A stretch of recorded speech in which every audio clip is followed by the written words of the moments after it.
भाइयों बहनों और बच्चों, हम लोग इस समय जो भक्ति योग है गीता का 12वां अध्याय इसका अध्ययन कर रहे हैं। और आज श्रीमद् भगवत गीता के अध्याय 12 का श्लोक 5वें का अध्ययन करेंगे, जिसमें श्री कृष्ण भगवान अर्जुन से कहते हैं, क्लेशोऽयधिकतरस्तेषां व्यक्तासक्तचेतसाम् अव्यक्ता हि गतिर्दुःखं देहवाभिर्वाप्यते।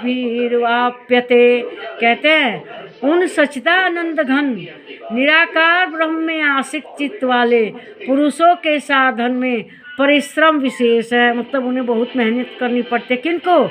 जो निराकार भगवान का पूजा करते हैं, सच्चिदानंद घन ब्रह्म, उनकी पूजा करते हैं, उन्हें ज़्यादा प्रयास करना पड़ता है, बड़े ज़्यादा परिश्रम करना पड़ता है, विशेष परिश्रम करना पड़ता है। क्यों? क्योंकि देह अभिमानियों के द्वारा अव्यक्त विषय गति दुख पूर्वक प्राप्त की जा सकती है। क्योंकि मनुष्य को अहंकार होता है, इस शरीर का अहंकार होता है, वे इसका एक अस्तित्व होता है।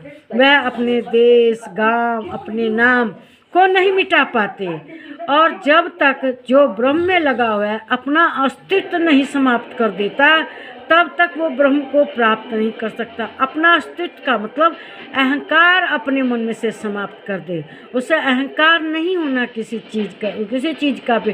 तो यह बहुत कठिन काम है, अपना अहंकार समाप्त करना बहुत ही कठिन। देखिए, एक से एक शक्तिशाली, एक से विद्वान, अहंकार के कारण उनका विनाश हो गया। अब जैसा रावण अहंकारी था, वो रामचंद्र जी से किस चीज़ में कम था?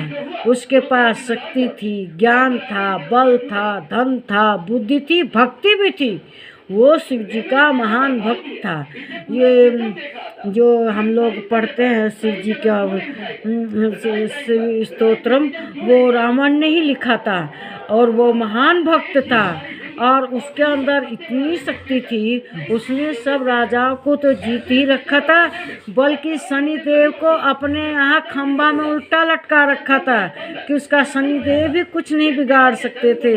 देवी देवताओं को अपने यहाँ कार्य में लगाया हुआ था। लक्ष्मी जी उसके यहाँ पानी भरती थी, और सब कोई उसके दास थे। लेकिन उसे क्या था? अभिमान था। अभिमान के कारण क्या हुआ? वो इतना भक्त होने के बावजूद भी उसका विनाश हो गया। तो अभिमान पर नियंत्रण करना, अभिमान को जीतना ही सबसे बड़ा कठिन काम है। और जो ब्रह्म सच्चिदानंद घन का निराकार भगवान का आश्रय लेते हैं, उन्हें बड़ा परिश्रम करना पड़ता है। किस चीज़ में परिश्रम करना पड़ता है? अहंकार को समाप्त करने में। अहंकार ही उनका समाप्त नहीं होता, तो इसीलिए उन्हें ज़्यादा परिश्रम करता है। अहंकार जीतना कोई आसान काम थोड़ा ही है। अहंकार जीतने के लिए बहुत कठिन काम। किसको अहंकार नहीं है?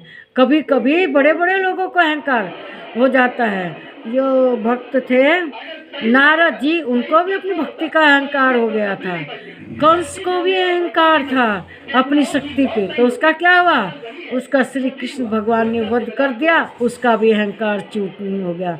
तो जो भगवान का भक्त है, निराकार है, भगवान का भक्त है, उसको अपने अहंकार को जीतना ही पड़ता है। इसी को कहते हैं देह अभिमान। तो इसको त्यागना पड़ता है उसे। इसके लिए बहुत ही परिश्रम करना पड़ता है। विशेष परिश्रम का मतलब कठिन परिश्रम। ये रेयर ही केस होगा, बड़ी मुश्किल से होगा कि अहंकार को जीत ले। क्या आप अपना नाम भूल सकते हैं? अपने कुल खानदान परिवार को भूल सकते हैं? नहीं। इसीलिए जो नागा बाबा होते हैं, इनका पहले पिंडदान करवा दिया जाता है। भूल जाओ सब, हम किस खानदान से हैं, कौन है, क्या हमारा नाम है, बल्कि उनका नाम भी दूसरा रख दिया जाता है। जो भी है वो सब समाप्त करके अहंकार समाप्त किया जाता है। तो इसलिए अहंकार हम लोगों को भी जीतना चाहिए और भगवान की भक्ति में लगना चाहिए, तब हम क्या होंगे, मोक्ष को प्राप्त होंगे। इस वीडियो को लाइक कीजिए, शेयर कीजिए, इस पर कमेंट कीजिए, मेरे चैनल को सब्सक्राइब कीजिए। नमस्कार मेरे प्यारे भाइयों, बहनों और बच्चों।